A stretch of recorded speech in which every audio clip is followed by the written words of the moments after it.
احمد ولی خان صاحب، آپ کو پہلے نگران حکومت پہ بھی اعتراض تھا کہ وہ جے یو آئی کی حکومت ہے، اب جب کابینہ تبدیل ہوئی ہے تو آپ کا اعتراض ختم ہوا؟ آپ موجودہ نگران حکومت سے یہ توقع کرتے ہیں کہ وہ خیبر پختونخوا میں فری اینڈ فیئر الیکشن کا انعقاد یقینی بنا سکے گی؟ اور دوسرا، جو لا اینڈ آرڈر کی صورتحال ہے اس میں آپ کیا سمجھتے ہیں کہ سب پارٹیوں کو لیول پلینگ فیلڈ مل جائے گا؟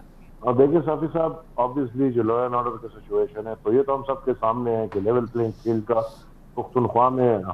خاص طور پہ ہم جیسے پارٹیوں کا تو تصور کرنا بھی ہمارے لیے ناممکن ہے۔ جہاں تک پختونخوا کی پچھلی حکومت اور انٹرم گورنمنٹ، اور وہ میں ان کو نیشنل گورنمنٹ کہوں گا، اس کو انٹرم گورنمنٹ کا نام دے دوں گا، وہ ہمارے پشتوں میں ایک قصہ ہے، اگر آپ کو یاد ہے، وہ کنویں کا، اور کنویں میں پانی گر گیا تھا تو وہ اصل چیز تو رہ گئی، پانی نکال دیے، 10 بالٹی پانی نکال دی، اصل چیز کیا ہے؟ جو اصل چیز تو گورنر ہے نا جی۔ دیکھیں، میں تو پہلے دن سے یہ کہہ رہا ہوں کہ اصل چیز تو ادھر جو گورنر ہے اس کا کردار، آبویسلی میں اپنی غلطی بھی مان چکا ہوں، اس میں میری سے غلطی ہوئی ہے، پارٹی سے غلطی ہوئی ہے، میرے والد صاحب پہ جرگا ہوا، انہوں نے مان لیا، جو بھی نظام تھا، لیکن اس کا کردار نفی ہے۔ ہم پہلے دن سے پھر اس کو جیسے ہمیں پتہ چلا ہم اس سے بولنا شروع ہوئے۔ اور دوسرا، میں یہی چیخ رہا ہوں کہ جو کابینہ، اگر جو پورا کابینہ دیکھے، کہہ رہے تھے کہ سیاسی ہے، ہم بھی مان رہے تھے سیاسی ہے، اب وہ کابینہ ختم ہو کے کابینہ کا جو وزیر اعلیٰ ہے وہ وہی رہ گیا۔ اب میں چیخ رہا ہوں کہ دیکھیں، وزیر اعلیٰ جو ہے اس کے دو طرف کردار دیکھیں۔ ایک طرف یہ P T I, Shaukat Khan board کا ممبر رہ چکا ہے، ابھی اس نے چھوڑا ہے۔ دوسرا، اس کا اپنا بھتیجا جے یو آئی کا امیدوار ہے آنے والے انتخابات میں، تو اس سے ہم کیسے یہ توقع رکھ سکتے ہیں کہ یہ پارشل اور فیئر الیکشنز کرا سکے گا؟ دوسرا، اس کے بعد دیکھیں جو کابینہ لی گئی، مانتے ہیں ٹھیک ہے جی،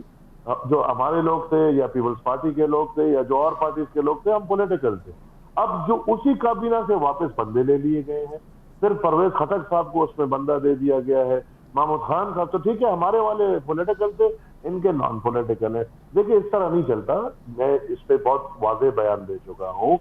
پھر سب کے لیے ایک جیسے پیمانے ہونے چاہیے، اور میرے خیال میں اگر فری اینڈ فیئر کے الیکشنز کی اگر آپ پختونخوا میں بات بھی کرنا چاہتے ہیں تو اس سے پہلے ایک گورنر کو اور اس کے ساتھ جو سی ایم ہے اس کو بھی کم سے کم ہٹانا ہوگا۔ جو بھی نظام لائے وہ لائے، لیکن ہمیں فری اینڈ فیئر الیکشنز کی گارنٹی دیں، ان کے ہوتے ہوئے فری اینڈ فیئر الیکشنز نہیں ہو سکتے۔ سردار صاحب، آپ کے صوبے میں جو نگران حکومت بنی ہے